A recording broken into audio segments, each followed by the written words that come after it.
One of the things you have to keep in mind when you're looking at how media report on something like the Israeli-Palestinian conflict is not only understanding what's there in the story, but more importantly, what's not there, what's being left out. In that sense, absence is as vital as presence in terms of how people make sense of the story. Context is everything. The context that's often missing from the current reporting is that the Palestinian uprising is a revolt against a 34-year-long occupation. And if there's no occupation in the story, then the story doesn't really make sense, and the occupation is frequently missing. A typical TV news report, for example, on ABC News, will show dramatic pictures of these confrontations where Palestinians are confronting Israeli troops and the Israeli troops are responding. But Friday saw more clashes in Hebron between stone-throwing Palestinian youths and Israeli soldiers armed with For most Americans who don't understand the history of the conflict, this is an example of riots that are going on where the authorities are taking measures to crack down.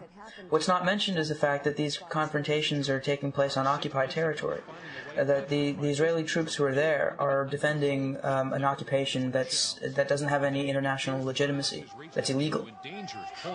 The American media, they are concentrating only on the deeds, on the violence, and not on the reasons, and not on the basic facts of occupation.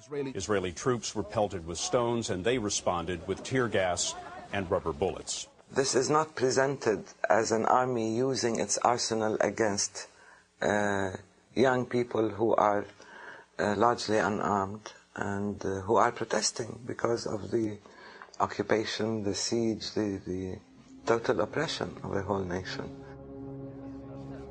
The lack of context is so dramatic that only 4% of the network news reports on the occupied West Bank and Gaza Strip mention that the West Bank and Gaza Strip are occupied.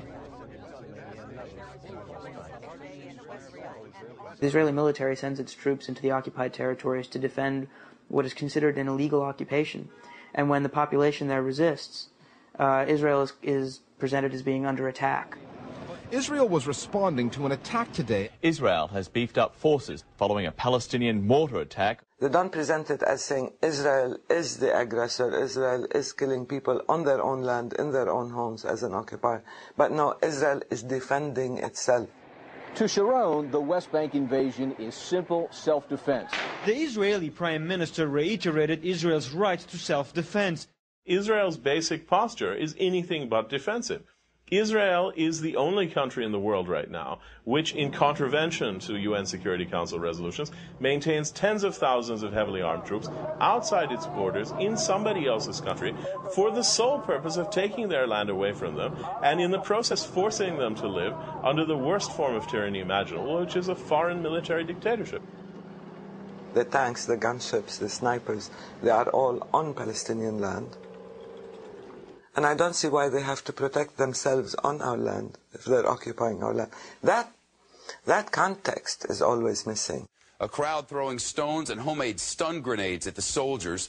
The troops opening fire, killing 2 Palestinians and injuring... So even when Israel is busy murdering people in cold blood, it is always presented as part of the self-defense mechanism of Israel. When Israel in the occupied territories now claim that they have to defend themselves, they are defending themselves in the sense that any military occupier has to defend itself against the population they're crushing. Prime Minister Ariel Sharon justified the siege as self-defense. You can't defend yourselves when you're militarily occupying somebody else's land. That's not defense. Call it what you like, it's not defense.